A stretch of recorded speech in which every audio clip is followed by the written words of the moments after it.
Hello, and thank you for tuning in to another Trip Hacks DC special spring live stream.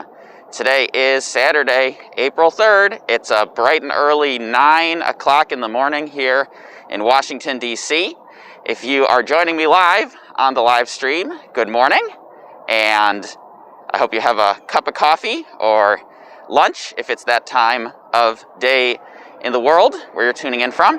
And if you're watching this on the replay, leave a comment on this video and let me know where you're tuned in from and what you think about the state of the Washington, D.C. cherry blossoms. And I'm going to be walking around for the next hour to show you a little bit of East Potomac Park and then end over by the Jefferson Memorial. So we'll get a little bit of everything. So I see some folks are already in the chat. So Simon Davey is eating lunch from chilly Reading in the UK, and he taught me to correctly pronounce it the other day. And Mary Spencer says, it sure is cold here in Arlington. Is that Arlington, Virginia, Mary Spencer? There are a lot of Arlingtons. Well, I'm going to start walking as I check out the rest of your comments, but I wanted to show you this first. This is our starting spot today. This is the East Potomac Park golf course mini golf, and this is an interesting place because it is the oldest continuously operating mini golf in the entire country, and it is on the historic registrar of places, can't remember the exact name, but it is officially a historic mini golf. So that's fairly interesting, I think. All right, let's see here. Eddie Saunders, can't believe the weather is showing DC warmer than 29 degrees in Raleigh. Yes, it is 37 degrees right now. It is not a warm morning, barely above freezing. But that said, it is above freezing, and so that is what's most important. Michael traveling the world, good morning. Hi, Simon. Jay Stuart from Coventry, UK. An hour north of Simon, also very chilly. And Michael asks, how's it been since yesterday? It has been okay in my world. Stephen, Jersey, says Jersey in the house. Good morning, Stephen. Thanks for waking up early. It's 9 a.m., bright and early. I know it's only 6 a.m. on the U.S. West Coast, so I don't anticipate any Californians tuning in this morning. Spencer Anderson, good morning from Annapolis, Maryland, and Gary Sorensen from Wisconsin. Michael Pyatt, happy to give a little tour around this morning. Big smiley face from Eddie. And Mark Finley, good morning, Mark. Are you tuned in from Texas this morning, Mark? How's the weather in Texas? You know, it's a bright and sunny day here in Washington, D.C., but it's still quite chilly, so hopefully my fingers are not frozen by the end. Now, first, let's just talk about the cherry blossoms because they came into peak bloom 1 week ago on March 28th, last Sunday, much earlier than expected. The initial prediction was for a peak bloom of April 2nd through April 5th. And what that means is the National Park Service thought that they would declare peak bloom either on April 2nd, 3rd, 4th, or 5th, which would be today. So I know a lot of folks took that and they decided that they were going to plan to come this weekend to see the cherry trees. And when they declared them in peak last Sunday, it freaked a lot of people out. Now, I have been trying to set expectations very low over the past week and basically telling people to not expect cherry blossoms in all their glory. Now, that said, these things have really held on a lot better than I expected, as you can kind of see here. This tree is a little bit past its peak. You can already see start to see some of the flowers turning green from the pink and white. But this one's in pretty decent shape. You could get a pretty good selfie at this one. I'll try to get a little selfie action here. So this one, not too bad. It's not a bad selfie, if I may say. So you'll notice as we walk around, some of the cherry trees are still looking good. Some of the later bloomers are still looking good. Some of the earlier bloomers, like the ones at the Washington Monument that I went to last Saturday, they're done. They're pretty much completely finished, and their blossoms, the petals have fallen off, and the leaves have changed to green.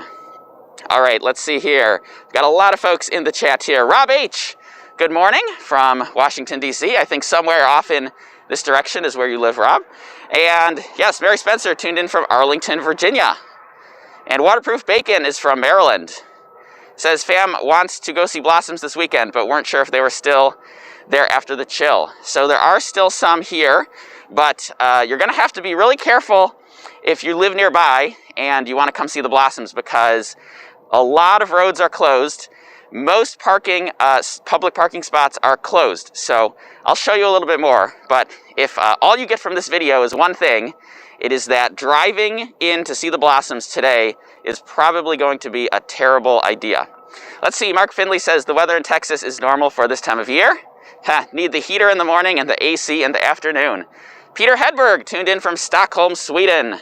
Good morning, Peter, or rather afternoon to Peter. And Ken S. from East Texas, 48 degrees. Trina Smith, good morning from North Carolina. And Michael Traveling the World says, looks quite nice. And Alex A., good to see you again. You're tuned in from Italy, is that right? If I remember correctly. Yes, Trina Smith, beautiful view. And Michael Traveling the World, reminding everyone, if you are enjoying these blossoms, give this video a big thumbs up. It will let me know that you enjoyed the video and that I should do more of these in the future. So I'm going to go over here to the water. So I'm in a park right now called East Potomac Park. Some people call it Haynes Point. Haynes Point is technically just the very end of the park, literally the point of the park. And so whatever you call it is a-okay with me. Now this across the water, hopefully it's not so bright you can't see, is the wharf. And it is the newest development in Southwest Washington, D.C. So the wharf is being built out in two phases. So the part farther to the north, where all the boats are, that was phase one. And then you turn to where all these cranes are, and this spot is phase two. So it is a huge mixed use development. You've got apartments, you've got condos, you've got office buildings, you've got restaurants, stores, hotels. And when people ask me for a recommendation for where to stay, I do have some recommended areas of the city, and you can see those if you go over to triphacksdc.com/hotels, and the wharf is one of those areas. And what I like about it is that there's 3 hotels here, and there are 3 on all ends of the spectrum. So over here on the far end, this one there, that's a Canopy by Hilton. So that's a, pretty moderate level Hilton. Kind of, the Canopy brand is one of their hipper brands, I believe. Haven't actually stayed in one. If anyone has stayed at a Canopy by Hilton, let me know what it's like. And then next door, this building right over there, that is the Hyatt House. And Hyatt House is kind of an entry-level Hyatt. So if you think of something similar like a Hampton Inn with the Hilton brand, or maybe a Residence Inn with the Marriott brand, it would be similar to that. And then this big red one over there, that is the Intercontinental. And so that's more of a higher end brand. And I have been inside the lobby at the Intercontinental. It is quite nice. And so would not be surprised to hear that it is generally a very nice hotel. So I'm going to go over to the wharf one of these days to do a live video, but that day will not be today. Okay, let's see. Yes, Alex A. is tuned in from Rome. Janie Brown from a cold Pennsylvania. And Rob Horneman, also from Pennsylvania, where there is snow on the ground. Well, that stinks. At least if you don't like snow like me. Especially because it's April 3rd. It is springtime. There shouldn't be any more winter weather. And Janie Brown, my class loves your videos. Where do you teach, Janie, and what subject? I'm curious to know what kind of students you have. And Steven San Filippo, how far are you from the National Mall? I am about, 1 mile from the Jefferson Memorial, and maybe 2 or 2.5 miles from the Lincoln Memorial. So by 10 o'clock, I should be over by the Jefferson Memorial, and that is where I plan to wrap up, because I then have a tour that I will be giving today immediately after this is over. So I do need to end today at 10 o'clock a.m. And yes, Eddie Saunders says, Remember when that spot with the cranes used to be an old hotel? They started tearing it down in 2019, I think. Yeah, so the area that I just showed you, it used to be a hodgepodge of seafood restaurants and not very high-end motels, and very, very different from how it looks now. Yes, Eddie says it was really nice. Really nice. My wife is an ambassador level with IHG, so stayed there for one night dirt cheap. Yeah, the hotels over there, before the redevelopment, used to be extremely cheap. But the hotels over there now are not so much. I think they're probably more in line with any of the downtown hotels in DC. Janie Brown teaches first grade New Jersey. Well, I am thrilled to hear that first graders are able to appreciate the videos. Usually when I give tours to school groups, it's around, it's usually around middle school or high school. Very rarely do I get a chance to give tours to school groups younger than that. Now this tree right here, you can, I don't know how good my signal is out here, hopefully decent enough since I haven't hit the big crowds yet. This tree is already starting to get past its peak. So you do have some pretty nice flowers here on the branches, but then you also see it's starting to turn into the green leaves. And so when a cherry blossom sheds its flowers, it just turns into a tree with green leaves.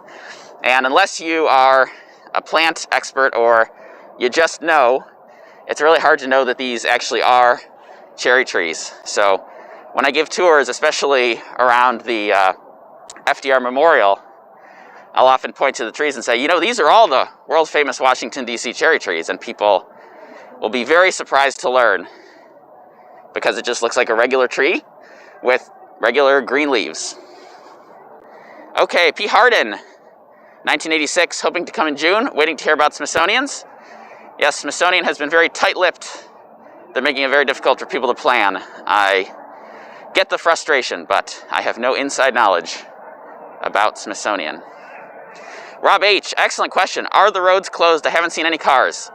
Yeah, so Rob, as soon as I get up to this intersection, you will see a police car with the siren light flashing, and they have closed a lot of roads over here in the park and by the Tidal Basin. Now, I think that they're letting people through if they're playing golf. So over here on the other side, you can see some guys pulling a golf cart over there. This is the East Potomac Park golf course. And I showed you the mini golf course over there. And the parking lot for the golf course is down in that direction over there. So I believe if you have a tee time to play golf this morning, then you go up to this police officer over here, like this person, and they will let you drive in just far enough to go into the parking lot. So let's see if this person in the car turns into the golf course parking lot up here. I bet they do. But I'm going to get to this in a little while. This is why I say if you attempt to drive down here today or tomorrow, you're going to be in for a very bad time. And can't really tell. I'm too far away, but it does look like they turned into the golf course parking lot over there.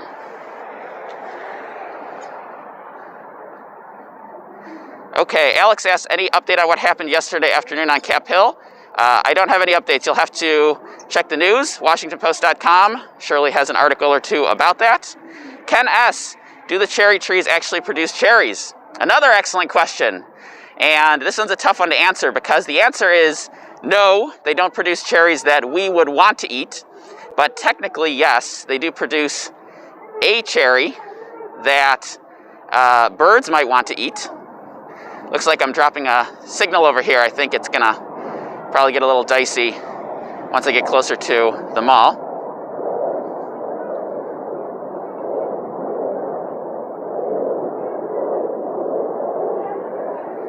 So the cherries that are on these cherry trees, they're not like the big red cherries that you would buy at your supermarket or your farmer's market.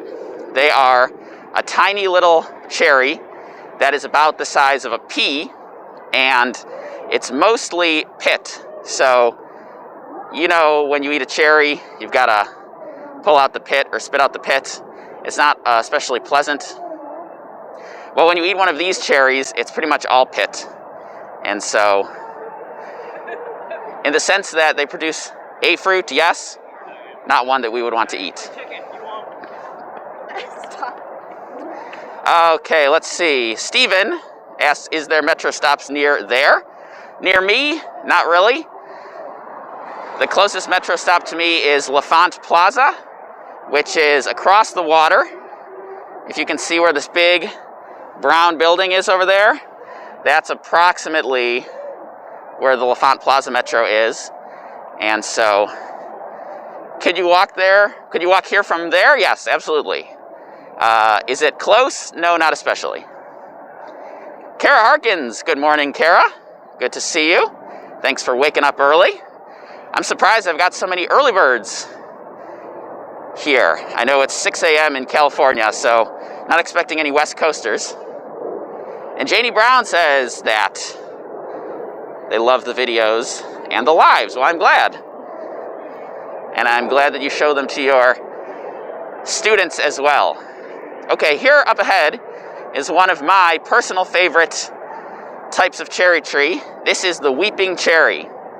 Now, we came across one of these last Sunday when I did the walk around the National Cathedral with Carolyn from DC Design Tours. And weeping cherry is my favorite because it looks cool and it's kind of rare. So when you see one, you've got to stop and appreciate it. 70% of the cherry trees on the Tidal Basin are the Yoshino cherry tree, and they are pink and white blossom. Now, there are about a dozen total varieties. Most of them are the Yoshino. So when you see something else, you kind of have to stop and enjoy. Like my favorite, the weeping cherry. I don't know if it's picking up on the mic. There is some serious exercising going on across the water. Exercise bike, Peloton style, over there. They usually do stuff like that on Saturdays and Sunday mornings over there at the wharf. Yoga, exercise, all kinds of stuff like that. So the weeping cherry, yeah, has already kind of clearly passed its peak, which is a bit of a bummer, but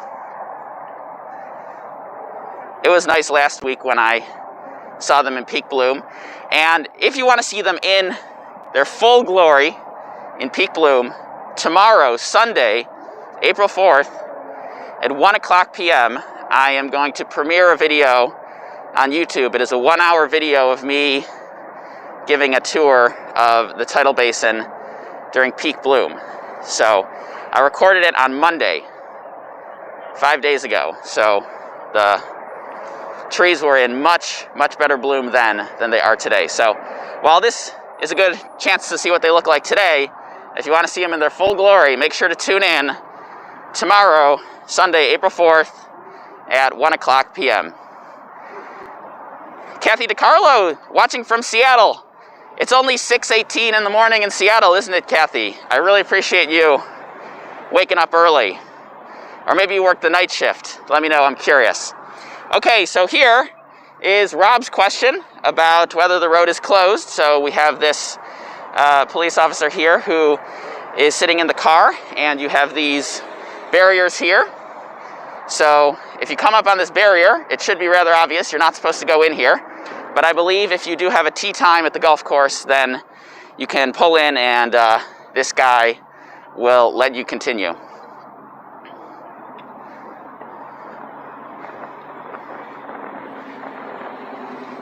And let's see, Simon Davey says, I wondered what that enthusiastic noise was.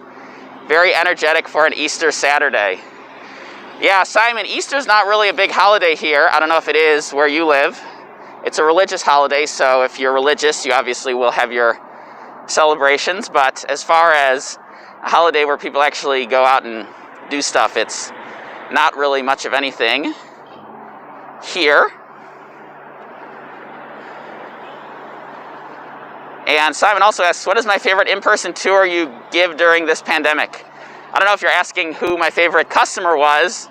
You're all my favorite customers, so impossible to answer that question. If you meant something else, let me know.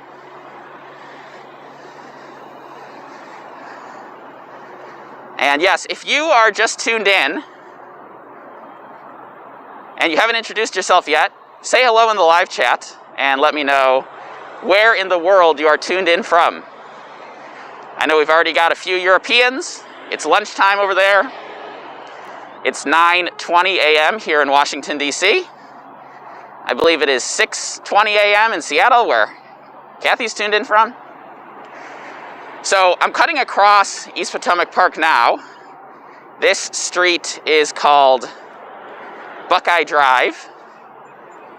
And if you're from a certain state, you'll appreciate this. The name of the street that I was just walking on is called Ohio Drive.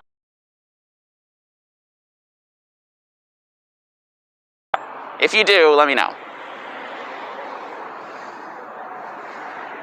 And let's see, Kara Harkins tuned in from DC, smiley face. And Quinn from Ellicott City, Maryland, a great little town near Baltimore. They've got some fantastic restaurants and a nice little cute downtown up there in Ellicott City. And Fierce Mice is tuned in too from Huntsville, Alabama. What's the weather like in Huntsville this morning, Fierce Mice? I'm curious. And Simon says Easter in the UK is quite big. There's a 4-day public holiday. Well, that is very different than it is here in the US, at least here in DC. And Eddie Saunders says, looks so green. My grass is still trying to recover from winter. It's funny you say that, Eddie, because I was looking at the golf course as I was getting over to the starting spot. Let's see if I can raise up again above the fence here. The microphone is attached to the phone, so I can't raise it up too high. And, you know, this is a public golf course, so you can't expect too much. But this is definitely not Augusta and would not be on any PGA Tour events. It is very much a public golf course. And the grass is nice, don't get me wrong. It's surely not a bad course to play. But it is no private course, that's for sure. It doesn't have that perfect green grass. And I'm actually not a golfer, so I don't really know much of what I'm talking about beyond that. I don't even think I've owned golf clubs in the last 10 years. If you're a golfer, let me know what you think of the public golf course here on East Potomac Park. Washington, D.C. actually has several public golf courses. And I think if I was going to play, I'd probably play on this one because it's the most convenient. To where I live, at least. If you live uptown, there's a golf course in the Rock Creek Park that is probably more convenient. And Simon, yes, remember to email me about the gizmo to help with my cell phone signal. I seem to always have issues when I'm over in this area, Simon. There's something about this park. When I was over by the National Cathedral last Sunday, perfect signal the entire time. So, probably just the combination of the fact that this is not a place where anybody lives, so it's not a high priority for cell towers, and also that there's always a ton of other people out here. So whether that matters or not entirely sure, but that's my hunch. Let's see, Lakeisha Tam lives in Hyattsville, that's in Maryland. Good morning, welcome. And Hetty Saunders says, yes, that's not so green. Not so much. Fierce Mice, cold here in Huntsville, 36 degrees this morning. And back to Rob's question from earlier, are they closing the roads? So here is another spot where they have blocked off the road. So what this is right here is this street where the person in the truck just came off of, that comes off of the interstate bridge that goes over the water. Maybe you noticed it earlier. If not, you can rewind and see. So if you take the exit, you'll go onto this street. Now typically when you get to the end of this, you can either turn left to go in the direction where everybody's going, or you can turn right. But heard they bloomed earlier. So yes, they bloomed last Sunday. And I hope you just got a chance to hear what I said about driving. Highly, highly recommend you do not attempt to drive to see the blossoms today.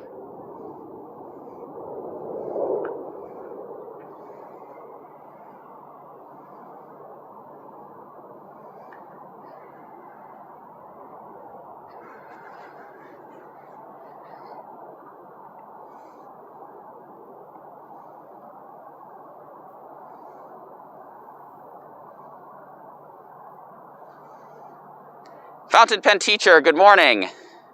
Is the signal back? Back online now. Rob H says back online now. Okay. Let me know if anyone heard my spiel about whether you should attempt to drive to Washington, D.C. today. If not, I can repeat it.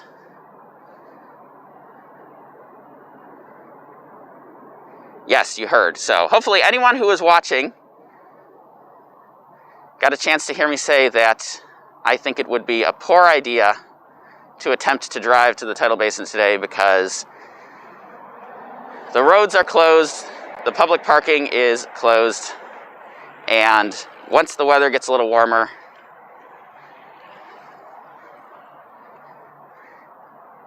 I think the traffic will be a mess. Fierce Mice said, all I heard was don't try.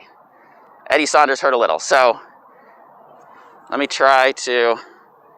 Okay, so if you're thinking about driving to Washington, D.C. on Saturday, today, April 4th, I would say do not attempt. A lot of roads are closed. A lot of public parking is closed. The National Park Service has been more than clear that they don't want people coming down. Now, that doesn't mean that people aren't coming down, including me. I have come down on foot and on bike. But if you attempt to come down in a car and you think you're going to park that car, you are going to be in for a rather rough time. Now, this advice, I think, is generally the same every year.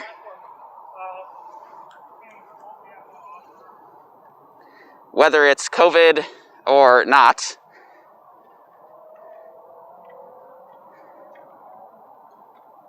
I think you probably want to avoid driving to the Tidal Basin.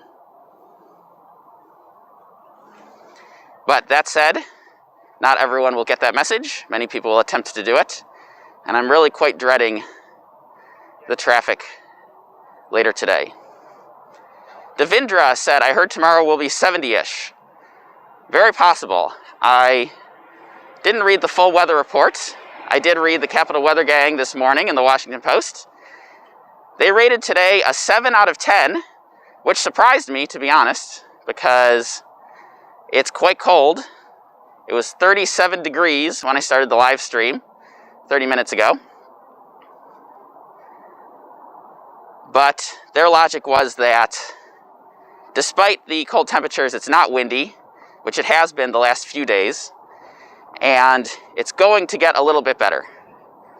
But we do have a stretch of very nice looking spring weather coming up this week.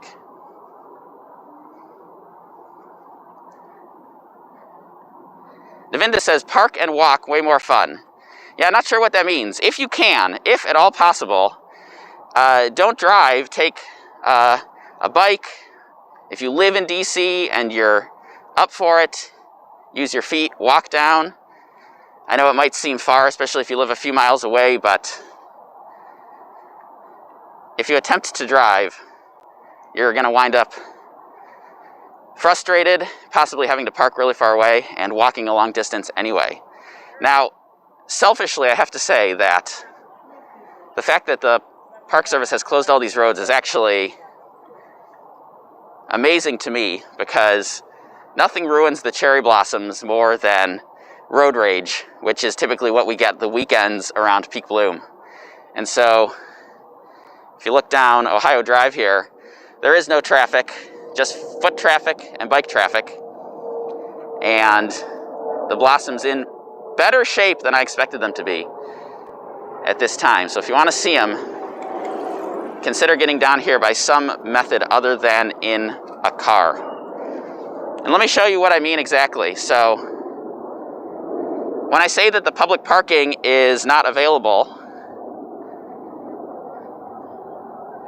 on the side of Ohio Drive here, you have these parking spaces that would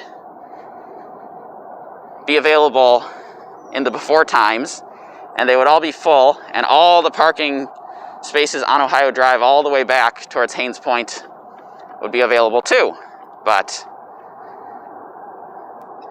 because of the decisions that the Park Service made this year, it is not. But selfishly, this is the best I've ever seen this. I mean, this is, to be completely honest, quite amazing. I've seen many pictures taken from this exact spot over the past week because it's rare that you get to see the blossoms in full glory like this and not have to worry about dodging traffic. Eddie Saunders, thank you for the super chat, friend. And yes, of course, happy to deliver a chilly Saturday morning tour. Kathy DeCarlo says the area is so pretty. I could not agree more. And Devinda is from New York and always walking. Yes, meant park far away and explore. That is what you'll have to do if you go that route. So I showed you the Washington Channel a few minutes ago. This is the Potomac River, so don't confuse the two. We have two bodies of water. We have the Potomac River right here, and then it flows into the Tidal Basin over in that direction. And then during high or low tide, it either flows in or flows out, and then it flows in from the river into the Tidal Basin and then out into the Washington Channel, which is what I showed you before. So the Potomac River is looking quite nice this morning. We have Arlington, Virginia, off in the distance there. And we have Reagan National Airport right over there. Now, if you are an airplane or an airline fan, this is not a bad spot to stop and watch the planes taking off and landing from the airport. There are fewer of them than in the past, I think. Just reduced air traffic.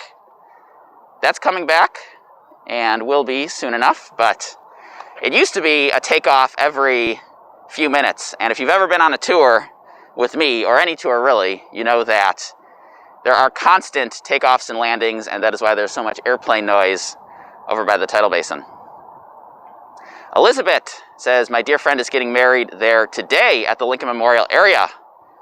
Love the fact that the cherry blossoms are beautiful. I hope they got a permit because they might get hassled if they try to have a wedding during cherry blossom season with no permit. But congrats to them nonetheless.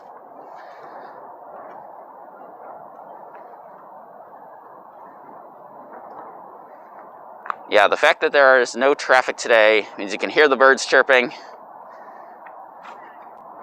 You can hear the golfers with their golf game. Stephen asks, are there ferries, boat tours along the Potomac to Alexandria now? Yes, there are, Stephen. The water taxi restarted, I believe, 2 weekends ago, possibly 3 weekends ago. So you can take a boat to Alexandria from the wharf. If you rewind the video a little bit, you might be able to see the bright yellow water taxi docked. And you can get on that, and it can be transportation if you want to go to Alexandria, or it can be a good way to see the cherry trees on East Potomac Park. Either way, it is an option for you. And Simon says, I have some great aviation shots from there. A great spotting location for fellow AV geeks. Yes, so Simon is an AV geek, I take it. Now, Simon, do you do photos, or do you do videos, or do you do both? From here, it's kind of far to do a video. But if you do photos and you have a telephoto zoom lens, you can probably zoom in and see the airplanes taxiing around and then taking off and landing. There's a park on the Virginia side. It's called Gravelly Point, and it is directly under the flight path of Reagan National Airport. So that is a super popular spot for the AV geeks, as you say, for kids, for people who just want to have a picnic and do something that's a little unique. Now, whether you're under the landing path or the takeoff path depends on the winds. So depending on which way the wind is blowing, you'll either have the airplanes taking off to the north or landing from the north. And if there are any pilots in the audience, perhaps they can describe why the winds matter. I don't know much beyond that, other than that it depends on the winds. Okay, Simon asks a non-cherry tree related question. Is there likely to be a museum replacement? I missed that museum and heard they might be relocating. So, two answers to that, Simon. First is the building itself was taken over by Johns Hopkins University. That's a university in Baltimore. And they're opening a satellite campus for their graduate school. So the building itself will no longer be open to the public, just to graduate students, staff, and faculty. The museum, the business of the museum, they have no announced plan to relocate. So before the museum was on Pennsylvania Avenue in Washington, D.C., they were actually in Arlington, Virginia, in the Roslyn neighborhood, which is near Georgetown. And so people used to go over to that area to see the museum, but they moved over to D.C. in a building that, depending on who you ask, was too big and too expensive for them, and that's one of the reasons why they didn't make it. They actually closed December 31st, 2019. So they are not a casualty of COVID. They are a casualty of the fact that their business model just didn't work out. I think it's hard to compete when you have a paid museum in DC with all of the amazing free museums. So I get what happened, even if it is a bummer. Okay, let's see. Eddie Saunders says, I heard about that park, never visited though. I think you're talking about Gravelly Point. Is that right, Eddie? And yes, Simon is not a professional photographer, always trying to improve shots. That's good. I'm certainly no professional videographer myself, but I do appreciate that people are still willing to tune in to my videos and live streams. And Air Mikal just left the Tidal Basin and is freezing. Yes, my hands are starting to get a bit cold. And I have to admit to everyone, I did not expect the cherry trees to be in this good of shape today. I fully expected that the petals would be on the ground because we did dip below freezing the other day. And cherry blossoms do not do well in cold weather, or rather below freezing weather.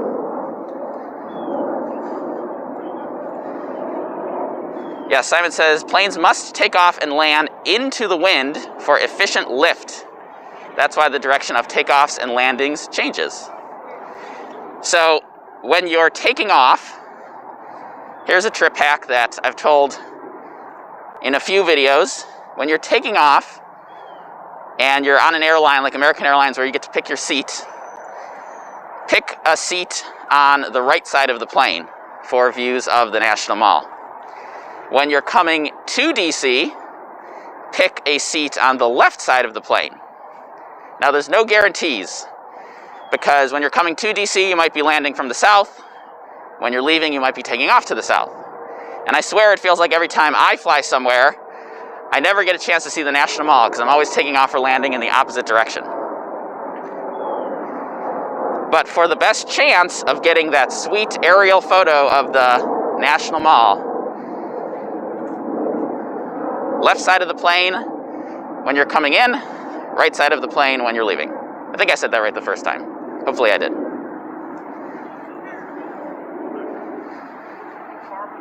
Yes, Mark Finley says the museum was nice, but did think the building was a little large for what it had, minus the helicopter and antenna from the World Trade Center. Yeah, I agree with you, Mark. The building was huge. Their building in Arlington was much smaller.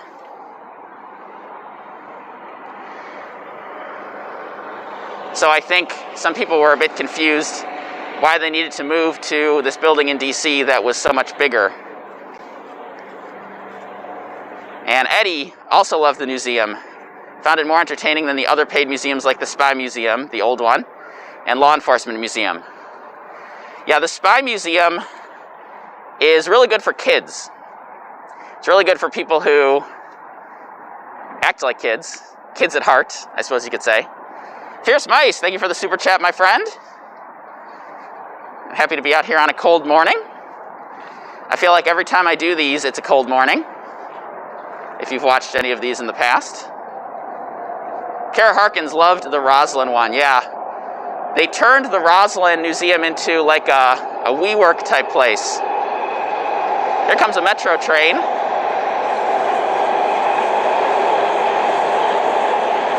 I believe that's a yellow line train, but I'm a little too far away to see. So when you take metro from the airport, if you take the yellow line, it will take you right across this bridge, and right over here, it dips down into the tunnel, and then it goes into LaFont Plaza. Fountain pen teacher, any advice on taking the train to DC? Do you mean the Amtrak train? Fountain pen. And if you're asking about the Amtrak train, let me know where you're coming from, because some train routes are a little different than others.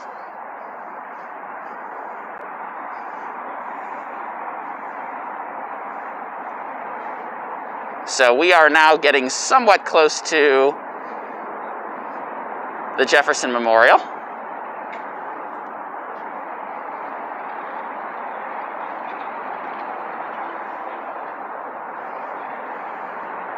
And Fountain Pen says, yes, Amtrak. So Amtrak is a fantastic way of getting to DC. Oh, from Pittsburgh. Okay. So Pittsburgh is a little different than, say, Philadelphia. Philadelphia is on the Northeast Corridor, which means that there's a train basically once every hour. It's very convenient, and it goes into Union Station, so you get out of the train and you're a few blocks north of the Capitol, and you can walk to your hotel, or you can get a taxi at the station, or you can take the metro. Very, very convenient. Pittsburgh is the same. Now, the difference is that the train from Pittsburgh only comes once per day. So that can be a bit limiting, because I can't remember exactly what time it arrives, but I believe that the train from Pittsburgh, it gets to DC in the afternoon or in the evening.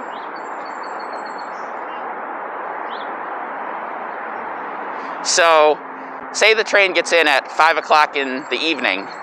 That means that your first day, you're limited to just evening activities, which right now can be fairly limiting. If you're coming from, say, Philadelphia or New York, you could grab a train at 6 in the morning and get to DC by 9, and then have a full day of sightseeing ahead of you. So for a weekend trip, if you're coming from Philly, you could get an early train in on day 1, have a full day in DC. Then on day 2, you could get an evening train out at, say, 6 p.m., and then you're back home, and you've only had to spend one night in a hotel, but you've gotten 2 full days of exploring. On the other hand, if you're coming from Pittsburgh, you don't have that flexibility. You get 1 train in per day and 1 train out per day, and so you kind of just have to hope that it works with your schedule. All right, Jay Stewart says, we'll be taking Amtrak from NY to DC next year. Looking forward to seeing the sights on the way. Best way to get from New York to DC, in my opinion, is on the Amtrak. I will hopefully be making that trip soon, either this summer or fall, once I am vaccinated and traveling again. And Kara Harkins loves the Amtrak to Boston or Vermont. Definitely take the business class in that corridor. Yeah, that's a long train ride, Kara. To Boston from DC, depending on which route you take, whether it's the high-speed one or the non-high-speed one, can take like 7 or 8 hours. So that's basically an entire workday. And then Vermont is even farther from Boston. So when you go on the train, do you like to work on the train, Kara? Or read a book, or sleep, or what do you like to do? And Eddie said 6 p.m., just looked at the schedule. Well, thank you, Eddie, for looking into that for our friend. I'll get to the other questions in a moment. I want to stop here at the Cuban-American Friendship Urn.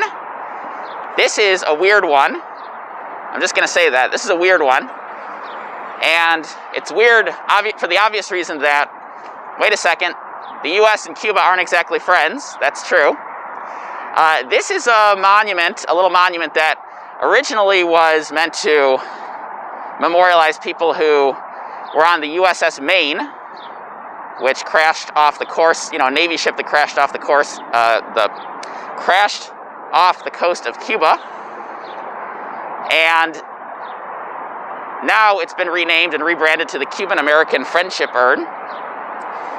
It got here in the 1920s, and there's not a lot of good history about this thing. So there's debates about where it was when it arrived. Some people said it was over by the Lincoln Memorial. Some people say it was over by the now defunct Cuban embassy. In any case, in the 1960s, around the time of the Cuban Missile Crisis, it went missing, which is not too big of a surprise. Now, the official position was that it was stolen. Someone stole it. But there are also theories that the government just took it to the dump because they didn't want it anymore. And that somebody working at a dump found this thing one day and thought it looked pretty interesting, did some research on it, and found out what it was, and then gave it back to the National Park Service, who installed it on this admittedly rather lousy location here, wedged in between a interstate bridge over there and the metro bridge over there. Basically, you wouldn't come over here unless you happen to be walking past like I am. So I don't know, what do you think? Interesting little monument there, or nah, boring, no point in going over there. And Rob H says Amtrak would be a great way to get to DC, especially if the trains are not crowded like they used to be. Yes, we shall see, Rob. I think they're probably not crowded at the moment, but there's new CDC guidance about travel that I think have people excited about potentially traveling again. And Eddie loves taking the Amtrak from Raleigh, North Carolina to DC, but there is much reduced service now due to COVID, which, yes, I think that's the case on some of the train lines. I know that Kara was talking about the train to Vermont. I believe the Vermont train line is not running any trains to DC right now.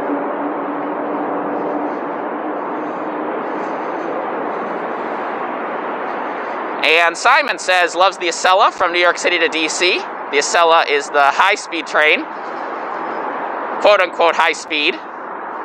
If you're from Europe, you might not consider it to be especially high-speed, but it's our version of the high-speed. Spencer Anderson, thank you for the super chat, my friend. Very much appreciated on this cold morning. And Simon says, Washington Union is one of my favorite stations in the USA. The Grand Hall is amazing. Very beautiful. The Amtrak area is not so beautiful. But I'm curious, Simon, if you have seen the Union Station redevelopment plans. There is a big plan in the works for redeveloping the station. And Kara on the train likes to use the Wi-Fi for fun. Marianne says, I think the Cuban Monument's location is not so bad. I have seen worse. A glass half full type of approach. Now this tree right here is not a cherry blossom, not a cherry tree rather. This is a magnolia. And there are quite a few of these around DC. They are quite nice. I posted a video of the magnolias at the Smithsonian Castle on Thursday. So if you're curious about what these trees look like in peak bloom, you can check that out. It is the most recent video here on the channel.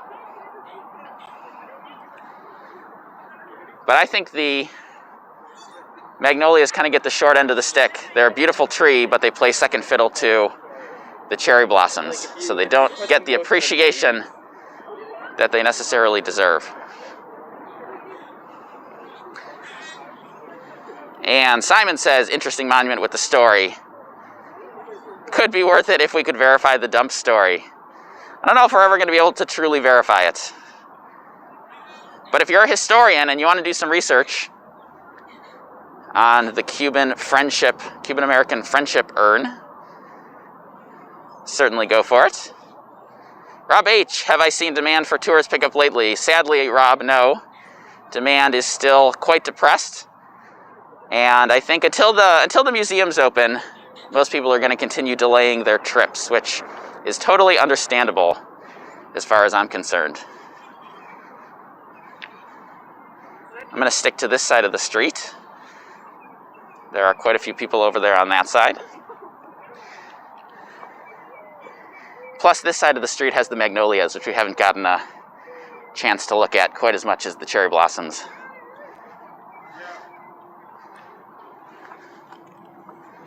And let's see. Lakeisha Tam, have I heard about the Northeast Maglev? I've heard about it. I think it's a pipe dream. I doubt it will ever come to be. And Stephen drove down with others to DC and parked at Union Station parking garage, then took the metro after having lunch. Yes, so if you are going to drive to DC without knowing any other information like what you want to see or where you're staying, I say park your car at Union Station and make that your base of operations, because the parking garage is convenient.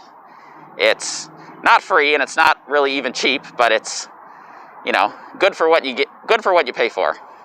And it's open 24 hours, so no matter what time of day you arrive or want to leave, you can get your car. That's the big problem with a lot of downtown parking garages in DC, is that they close overnight and on the weekend. So if you're not careful, your car might get trapped. But Union Station is open 24/7, so that is a very good choice. Yes, and Simon was looking at the Union Station redevelopment plan, thinks it's positive, but they need to think even bigger. Yes, they never seem to think very big with stuff like that. And Rob says, Lakeisha, it will be interesting to see if the infrastructure bill adds anything new like that to DC. Let's not count our chickens. The Congress still has to pass that bill. It's not a done deal yet. But with any hope, we will see some nice improvements.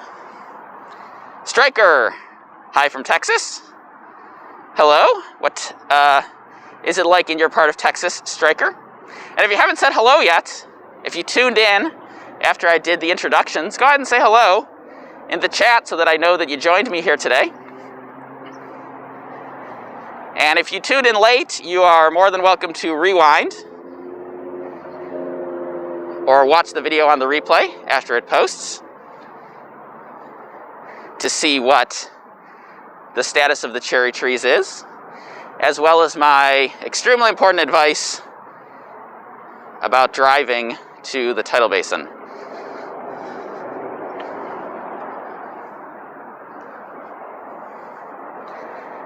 And let's see, Daniel, hello. Alexa will be visiting next month, can't wait. What are you looking most forward to, Alexa? Daniel from New York. So another street that is closed is this one. I believe this is called East Basin Drive. When I do the Trip Hacks DC Monuments Tour, I typically start at the Jefferson Memorial, which is right over here. And I ask people, if they're not up for the walk, to take a taxi or a metro to get here. And typically you would taxi or metro and it would drop you right over here at this spot near this refreshment stand. But that will not be happening this weekend with this road closed. Stryker, high of 72 in your part of Texas and cloudy. Looks beautiful there. Yes, this is one of those days that the Capital Weather Gang would probably say looks nicer than it feels. And that's because it's very sunny, but it's also quite cold.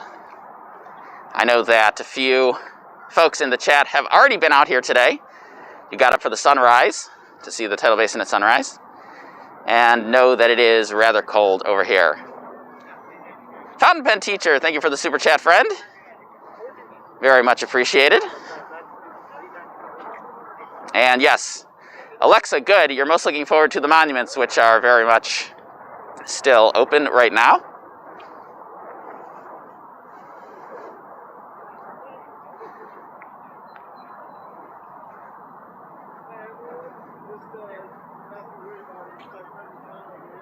Bev Campbell, good morning from Michigan.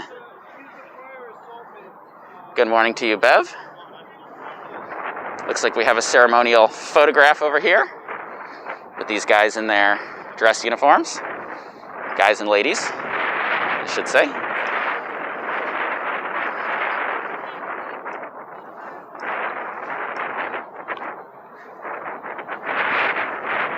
So it is a bit breezy over here by the water. Hopefully my signal stays strong enough for the next 5 minutes for me to get you over to the front of the Jefferson Memorial before I wrap up for the day. And Jay Stewart, thank you for the super chat, my friend. £4.99. That's valuable over here. The dollar and the pound have deviated yet again.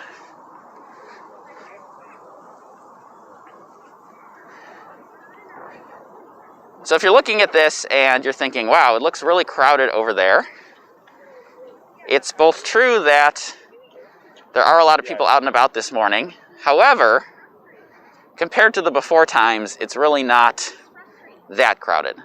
Now, there was this big hubbubaloo a couple weeks ago where the National Park Service put out this fairly frustrating announcement that said, if too many people show up and it gets unsafe, we're going to close the whole thing down. Which we had to take seriously because in 2020, they actually did close the entire thing down. They blocked all the roads and they called the National Guard over to keep people from coming down to the Tidal Basin. So in 2020, I actually did not come at all to this area.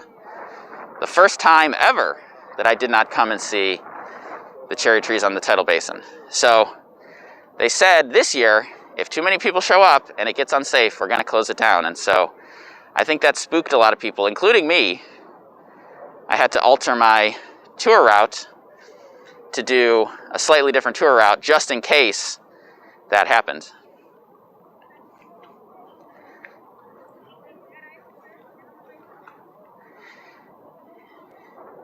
Anna says, hello, I miss DC, sad face. Well, I hope you can make it back at some time, Anna, and tuned in from Berkeley, California.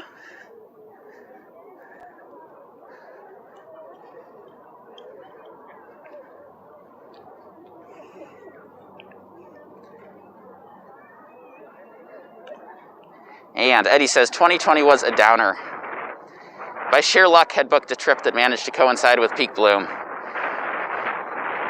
Yeah, that's even more frustrating, Eddie, that you thought you were going to get to see a peak bloom and then did not. So this is one of the most famous spots to see the Tidal Basin and the cherry trees during peak bloom. This is, of course, the Jefferson Memorial off in the background. I don't think I saw Dale in the live chat today. Last Saturday, Dale was asking me about the status of the Jefferson Memorial, specifically the scaffolding and the construction that's going on around. So you can see here, there is still plenty of scaffolding, but it is open. You can go inside. The roof is looking quite nice. That is one of the things that they were working on, was the roof and removing the biofilm that is up there. So that is the status of the Jefferson Memorial. And here's my version of the bloom cam, where you can see some of the cherry trees still in bloom on the other side of the Tidal Basin. Linda Little says, was there yesterday, and yes, it was beautiful. Yesterday was a cold and windy day, but at least the sun was out, so it looked quite nice. And Eddie, yes, sad face, because 2020 was sad for all of us. Okay, so if you made it all the way to the end with me here, I have to say thank you for tuning in to today's live stream. And remember that if you want to see the cherry blossoms in their full glory, tomorrow, Sunday, April 4th, at 1 o'clock p.m., I will be debuting my virtual tour, walk around the entire Tidal Basin here, and show you what this year's blossoms look like. So hopefully you can tune in to that and chat with me live. But if you can't, because I know tomorrow is a holiday, that's no problem. You can watch that video at any time in the future, as it will be posted as a video to enjoy for perpetuity after that. And if you enjoyed the video, make sure, if you haven't already, give it a thumbs up so that I know you had a fun time and that I should do more of these in the future. And Spencer, very happy to take you along on this walk this morning. Bev, thank you for tuning in. Elizabeth, glad you enjoyed the stream. Apologies for the technical glitch in the middle, but hopefully I was able to recover from that afterwards. Fierce Mice, good to see you. Rob, thank you for all the excellent questions, as always, keeping me on my toes. And Simon, thank you for tuning in. Happy that you're always able to tune in from across the pond. And Elizabeth is from North Macedonia. Good morning, Elizabeth. And Alexa, yes, no problem. Enjoy your trip next month. Daniel, thank you for the super chat, my friend. Very much appreciated. Stephen, good to see you. Fountain Pen Teacher, good to see you as always. And Eddie, of course, always happy to have you join me live. And Mark Finley, always enjoy having you on tour, either in real life, as we did in the past, or online, as we do lately. Striker, good to see you. Jay Stuart, good to see you. I am off to give a real life tour of the monuments this morning, but hopefully you can tune in tomorrow on Sunday and chat with me again and see the blossoms in much higher quality than I'm able to show you on this live stream. So take care, everybody, and as I always say, enjoy your trip.